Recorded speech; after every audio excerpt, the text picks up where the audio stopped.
Welcome back to Learners Academy. This is Mona Bhatia in Science and Technology Part 2. I'm going to cover third lecture on heredity and evolution, and the points that will be covered in this lecture are Darwin's theory of natural selection, Lamarckism, speciation, human evolution. So let's start the lecture, and for getting the concept cemented in your brain, keep revisiting the videos.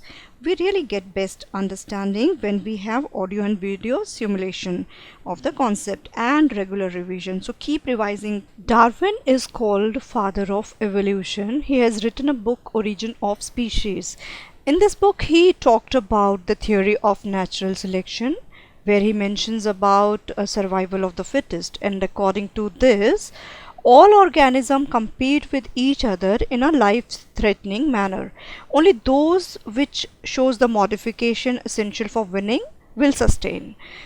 Besides this, natural selection also plays important role because nature selects only those which are fit to live, and the rest perish.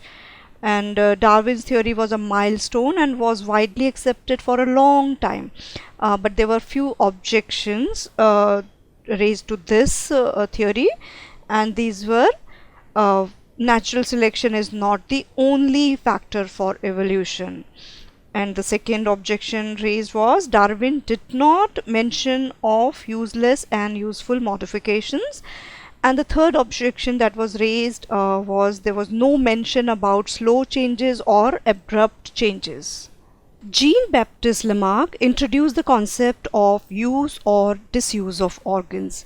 For this, he referred to the neck of giraffe, and its neck has become too long due to browsing on leaves of tall trees by extending their neck for several generations. Shoulder of ironsmith become very strong due to frequent hammering movements. Wings of birds like emu and ostrich, they become useless due to no use. Legs of birds like swan and duck have shown modification for swimming. They have got webbed feet for that purpose.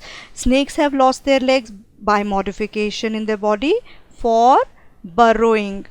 Now all these examples are the type of acquired characters and are transferred from one generation to another, and this is called the theory of inheritance of acquired character, or Lamarckism. But Lamarck's theory was rejected as it had been verified that most of the time modification are not transferred to next generation, but development of organs due to specific use or their degeneration due to no use was widely accepted.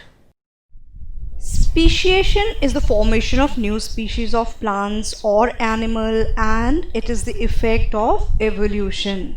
Speciation occurs due to number one, genetic variation, number two, either geographical changes or reproductive changes, and number 3 point is geographical and reproductive isolation also leads to speciation.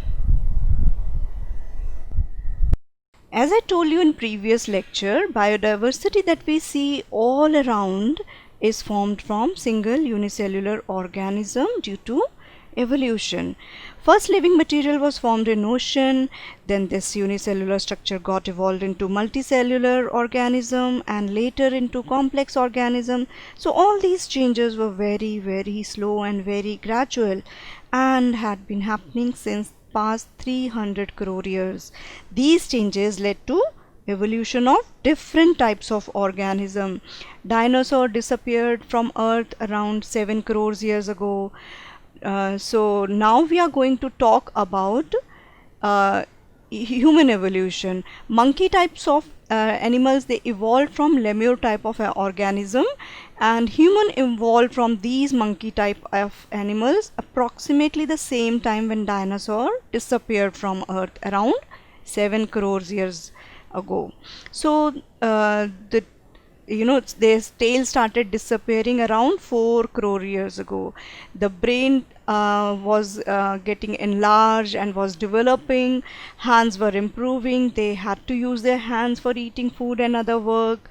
Now their lumbar bones developed in such a way that they started to stand erect, and their hand became available, they were free for use anytime, and this happened around 2 crores years ago.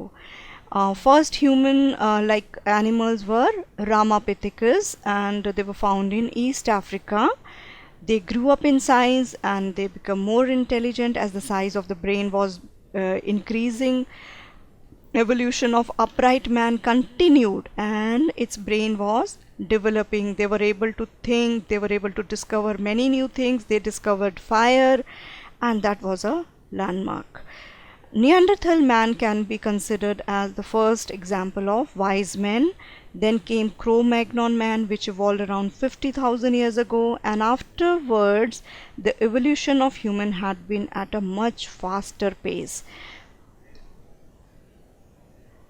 First human-like animals were Ramapithecus, and they were from East Africa. They grew up in size and they become more intelligent because the size of the brain was increasing. They were able to think. Evolution of upright man continued and its brain was developing, and they were able to discover many new things. Like fire. Now Neanderthal man can be considered as the first example of wise men, and Cro-Magnon man evolved around 50,000 years ago, and afterwards the evolution had been on a very fast scale. And around 10,000 years ago, man started agriculture, he started keeping cattle, he established cities, there were cultural development. Then around 5,000 years ago, he started the art of writing also, and modern science, which we are using currently, that came into existence 400 years ago. And around 200 years ago there was a big revolution, and that was industrial revolution. Now we have reached a stage where we still have no idea how far we are going to evolve as a human being. We have embarked our journey on technological development from the past 30 years. Alright, so that was all about the journey of humans. With this, I conclude the chapter of heredity and evolution. Very soon I'm going to upload my next video, so to get the update, subscribe my channel, and if you want to get notified, please press the bell icon. Thank you for watching, and I'll see you in the next video. Till then, keep enjoying your learning.